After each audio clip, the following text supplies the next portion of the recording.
Welcome back to the channel, everyone, and tonight I'm going to be doing a watercolor, and it's going to be of a snowy egret in the waters off of Naples in Florida. I went there a couple of times, had my honeymoon there with my wife Catherine, and also was represented once upon a time there by a lovely wildlife gallery in Fifth Avenue. Times have moved on and that's all changed, but from that time I did have a wonderful few trips there, and I just enjoyed the bird life in Florida so immensely. And I have loads of pictures, and I've also painted loads of pictures. So what I wanted to do is, I did one a few years ago that sold in Florida, in Naples, called Naples Fisherman. And it was a snowy in the sort of eddies of the water, and the little ripples that are coming in, the little waves that are coming into shore. And it was fishing for, I don't know, obviously the small fish that are around there. And I wanted to do this one in watercolor just to see how it works out. So wish me luck. Well, no, wish me luck. Let's just see what happens. Let's dive right in there and see what goes. Okay, so right now then, I'm going to be probably a little bit quieter than normal. I do need to sort of sketch this out about right, and I'm just going to be looking at some of the shapes of this little fella. It's a beautiful bird, and in choosing to do such a beautiful bird, then you really want to get that drawing right. And it matters not really what the subject is. If you want to do it, it's because you want to do it, and it excites you, the prospect of doing it, and you want to get it right. So one of the best things you can do with anything, and I tell this to all my students in class, is that you really should take the time to do several studies of it on other paper, not your best paper, but other paper, checking all the dimensions, and just really getting yourself very, very familiar with the whole subject. Now that will pay dividends in the long term. There's no question of that. That if you take that trouble to look at it, study it, and do several rough versions first before you commit to that very high grade piece of watercolor paper, you will have less worries about the whole thing not looking right. So you can see I'm taking an awful lot of time over this sketch. I want this snowy egret to look fine and right when I commit to the color. What I'm also doing is measuring, checking my dimensions against that on the reference and also on my drawing, and making subtle little changes on the way through. Now you see me erasing some of the areas of line and making new statements with a pencil. Now the eraser is always a putty rubber. I feel a putty rubber is much more subtle and less abrasive on the paper surface, and less chance of destroying the coating, the sizing on the watercolor paper. Now I'm starting to refine all my lines. I've checked them, I've looked at them, I'm happy about where they are, and so now I'm reinforcing those that I really want to stay with. And from that point of view, if there are subtle adjustments, I'll make them here. But at the end of the day, this is probably the last part of the drawing that I'm committing to, in as much as they are the final lines that I really want to look at when it comes to the whole painting. Now of course the head and the eye are the focal area, and that's where I want to concentrate a lot of detail. Now let's get into the painting, and I'm going to be using a very, very faint wash. Now I'm cleaning my palette, but my colors are a little bit dirty, so I'm painting with some yellow, some Indian yellow, and I've used a little bit of vermilion in there, and I want to put an initial peachy warm color into this bird's breast and area. And also note that I've put in the same color into the foreground water, so it's got this beautiful reflection working with the bird. And I'm adding a little bit more vermilion just to warm that up at the lowest part. Probably there's a little bit less light there, and it's just reflecting a little bit less off the sea. But I just wanted to put that warmth in right at the very beginning. And I always say that, you know, within certain areas you sort of go from light to dark in watercolor.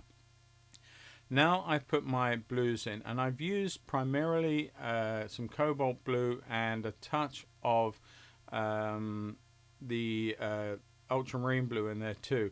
And I'm just being very careful about not damaging any of the area of the bird. I do not want that paint or water to encroach over the bird, because the moment I do that, I've lost the purity of the white paper, and this painting will fall or stand on the degree of white paper that is left, or at least the transparency of the white paper coming through whatever wash I choose to put on. Now I decided on the reference there was also some groins in the sort of wet sand, and I wasn't sure about putting them in to begin with, but the more I looked at it, I felt that this really works because you need to make areas around the bird in the term of counter change darker and lighter accordingly. So the darker I make certain areas, then the more it will throw out those lighter areas, and that really is important for this piece of work. Now you'll see other areas around the front of the bird later that will not need to be so dark, because the area of the bird at that point is darker. So you can actually afford for the background to be lighter at that point. And you'll see that develop during the course of this painting, which is really, you know, it's not just about complementaries, but it really is also about the areas of light to dark and the reversal in the main subject. And I think everyone calls that counter change, or counter, yeah, I think it's counter change. But you can see that I'm allowing those reflections of groins to come in. I put a bit of blue in just to wet it up, and now I've put in another bit of blue, having lifted out, allowing the water to lift it out, and then I put in the blue to bleed through and let it settle really where it wants to. The nice thing is at this point I'm able to put in the reflections of those groins, and I'm able to put in that lovely warm transparent orange just to give a glow against the blues, and that really punches out as a complementary factor. And I'm able also to put that dark around the rear end of the feathering of the bird.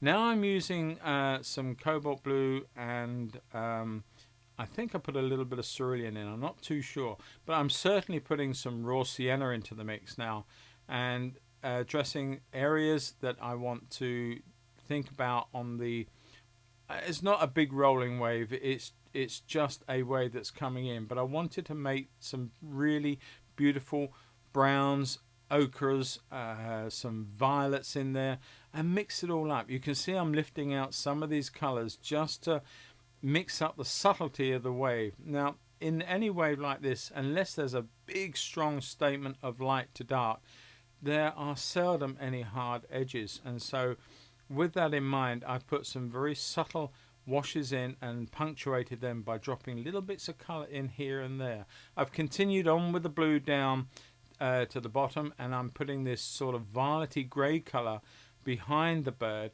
It won't stay that way, it's just to take away and make a start on that area. But I'm preserving that lovely reflection in the foreground, and you can see when you look at the bird and look at that reflection, it's very hard to see the peachy color that I originally put in, because I'm putting in a lot of darker colors. It makes those areas look a lot whiter than they would have done before I actually added them. Now I'm putting in some more structure to the wave and giving some directional flow lines to the water, suggesting that it's rushing in or rushing out around the bird, and building it as I go. And I'm paying a little bits of attention to softening edges, using a bit of water here, just to, on a damp brush that is, not wet, otherwise you'll end up with all sorts of problems. But now you can see I'm reinforcing the darks around the chest of the bird, and that's because that area will be quite light in the finished product, so I'm addressing that by adding those darks in right now. They're not all pure blues, they're not violets, that all sorts of colors going in. And you did notice I went straight through the beak with that first wash. It doesn't matter because the beak is black, and therefore from that point of view I can get away with going through it. But all other areas I had to be very, very careful with, and you have to be too. You can't get back white paper once you've gone over it with any pigment. It really can't happen because all the pigments will stain to a certain degree, so you will have lost that purity of the white paper. It really is important to be very careful when you're sort of coming around the edge of something of this nature. Now I'm reinforcing a little bit more detail with some umbers and some dirtier colors. I've mixed a sort of a whole raft of little eddies of color, and I'm putting a little bit of red into that reflection. It would come up a little darker as a reflection, so I just added a little bit more of the vermilion and yellow mixes that I made earlier and reinforced that and just given it a bit of dark accent against the bird. And it also helps to serve to bring the bird out in its own right above that of the reflection. Now I'm putting in a lot of violets and dirty colors into the area behind the bird and allowing that to be in shadow, whilst I'm now reinforcing the front and the front legs and a bit more detail in the wave. The whole thing, I'm bouncing over the whole painting really. I've set up certain areas and I'm happy with that. But as areas start to dry, I work in somewhere else. So when I've just finished working some part, I then go to somewhere else. And that might allow me to say, well, that area is sufficiently dry to do a small bleed of color where I want it. I don't want a big wet bleed. I don't want it to be totally dry and hard edged. So I'm calculating the dampness of the paper and the area that I've worked in all the time. It's a big process that's going on as you paint. The thing is, the more you do that, the more you'll become familiar with that process. And instead of making it a really hard, conscious decision to say, is this area dry? Is this area not dry enough? What shall I do next? Where shall I bounce to next on the painting? I think that the whole process becomes quite subliminal, automatic.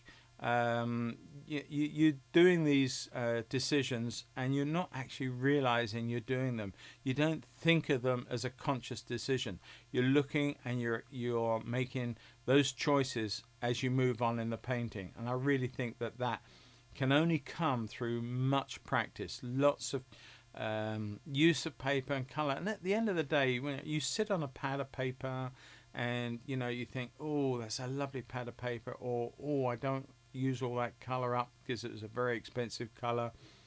I don't think that's the way you should look at it. I think you should always see, if you paper and color, yes, they're not cheap, some of them, but at the same time, if you keep looking at them on the shelf and don't use them, what's the point in owning them? The idea with any of this is to use paper, to practice, to get to grips with it. At the end of the day, if you take a pad that might cost you, I don't know, £15 or $20 or whatever it might cost, it doesn't matter. If you use that paper up, then you buy another one. You've learned something in the process of doing that. So I think it's important that the more you do and the more chance at the end of it, you're going to have a fantastic painting come out of one of them. Now, sorry, I'm digressing. Now you can see I'm working on the head in a lot more detail. I've put a real shady color of the a little bit of indigo and a lot of violet into that, but I've put it down the neck of the bird and it's still damp. Now the beauty of this heavyweight paper is, and it is a hot press paper, so it will put up with a lot of punishment. But the nice thing is that I can keep working at it and it will stay damp for a long, long time. I put a little bit of pure phthalo blue just on the back of the shoulders there. It just gives that beautiful blue accent to it in a certain light. I'm lifting out areas of the neck that I want to preserve. So a little bit of lifting out with a damp brush, very subtle, and then adding a little bit more of the dark in the center of the neck. Now the thing about that is, of course, that it reinforces that light area that I lifted. I'm making the top of the head a little more subtle, and everything is a very, very soft transition, reinforcing the darks around the throat area of the bird, and I really will come away from it shortly and allow the whole of that area to settle down, relax and bleed into itself, and just, yeah, I mean, the final look you can't totally control, but with the experience of keep practicing, and I can't say this enough time, guys, the more you practice, the better you'll get at anything. And it doesn't matter what you do in life, the more you practice it, the better you get. And from that point of view, this is no different. And so just jumping back into that other conversation, that, you know, if you've got pads of watercolor paper, don't leave them on your shelf. If you've got lovely watercolors in a pen, don't leave them all wrapped up or in a nice, clean, friendly environment. Use them. Use the paper. And if you don't like what you've done on the front, turn it over and use the back as practice. It really will pay the dividends. And that goes the same for drawing, guys. I mean, if you really want to progress in anything, you've got to practice it. And if you've got sketchbooks on, or you know, drawing pads, then use the paper inside them. A pad of paper doesn't cost a lot, but the rewards you can gain by filling one up, from sketching anything from people outside, or a piece of fruit, or even photographs that you have nearby. Draw, and paint. I can't say it enough, but it really is important. And I'm going to get off my soapbox. I do apologize for doing that. But, you know, it really does mean a lot to be able to do that. Sorry, and let's get back to this painting, because I'm working on the bird now, and we're sort of closing in on, we're not finished by any stretch, but we're closing in on that area. And I'm putting the subtle tints to the feathers in the blues and the vibrancy of the wings. And I'm coming in with a lot more dark definition underneath. Now there is a bit of water that's splashing up around the back of the legs and the area of the back of the bird, and I'm setting that up now to put in some body color later. And the darks are helping to define the back end of the bird and that shadowy area as the the shadow casts across the water surface. And so I'm putting that in right now, and I'm coming forward, and I'm going to change that dark to just a little warmer dark as it comes this way. And they're very subtle, but I've just added a little bit more vermilion into that mix, so it doesn't become a stark dark right across that beautiful reflective surface in the very foreground. So now we are sort of checking over little taps here, little taps there of color, just to make sure that before I move on and do some other area that we're pretty much finished, because I need this area to dry out so that I can add the body color to it and make that final statement. The area around the top of the bird was a little hard, so I used a dampness in the brush just to scrub away very gently to ease off the subtlety of the bird against the background. Now the important part, the beak and the cere. The cere is the fleshy bit of skin between the eyes and the head and the beak mandibles. So most birds have it in one form or another, and on these snowy egrets, they're beautifully strong yellow accents. Now I'm using the body color, I'm using a rigger, and I'm virtually drawing in this sort of splash. I wanted to try and preserve it either in, if I'd have used a masking fluid, I would never have got the subtlety of mark. It would have been very, very hard. Using the body color, it does the job I needed it to do. I can make very subtle marks, little lines that I could just not really get with a masking, and it would have been virtually impossible to try and preserve that white paper, obviously with all the degree of colors that have gone in as the background. So I felt that body color would have been, or was, and the only real way to address that situation. And also the plumes on these birds, I mean, this is what to me makes this bird, is all these wonderful feathers, long tracery feathers. They've probably got a proper name, I don't know what, but when these birds coming into breeding season, the plumes on the chest, the back of the head, and across the back that are sticking up in the photograph or in the painting here, they just are magnificent to observe them. They're just fantastic. And yeah, it's again, I had to use body color because to try and refine that enough in any other way would have just been virtually impossible. Certainly in my eyes, anyway. That's how I felt about it.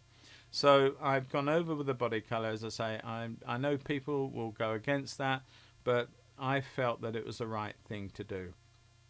Now, to make some of those plumes stand up, I felt that there needed to be some blues in the form of cerulean blue going into the back, just to give a different blue to the sea, but it would stand up nicely on the back of the bird and just really set that area up and show off the plumes coming off the back.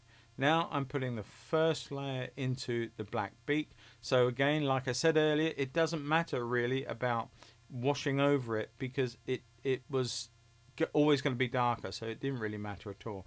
Now I'm going in with the second layer, having had the first one, and the final details, the sort of the end result really that sets this bird up. There's a little bit of shading behind the eye to set the eye up, and the little pupil that is at an angle, and you've got to watch that because these birds are forward facing, looking down the beak for prey, and you've got to get that right. And I felt that that just sets the whole painting up. Now we're virtually at the end, and I really have enjoyed painting this for you. It's a lovely memory from Florida when I was there and showing in galleries and my honeymoon and the big reveal. Now if you've enjoyed this, and I'm sure you have, click the like button if you would be so kind. Share it with your friends, and if you've watched it and you enjoy it, you like what I do, then maybe you can subscribe to the channel. That would be awesome. I'm growing the channel and the subscriptions really help that. And while we're on that subject, if you'd like to see a lot more content with more details, more narration, check out the Patreon page. It's over there in the details below. Have a look at it and enjoy. And in the meantime, happy painting. I'll catch you all next Friday. All the best. Bye bye for now, guys. Bye bye.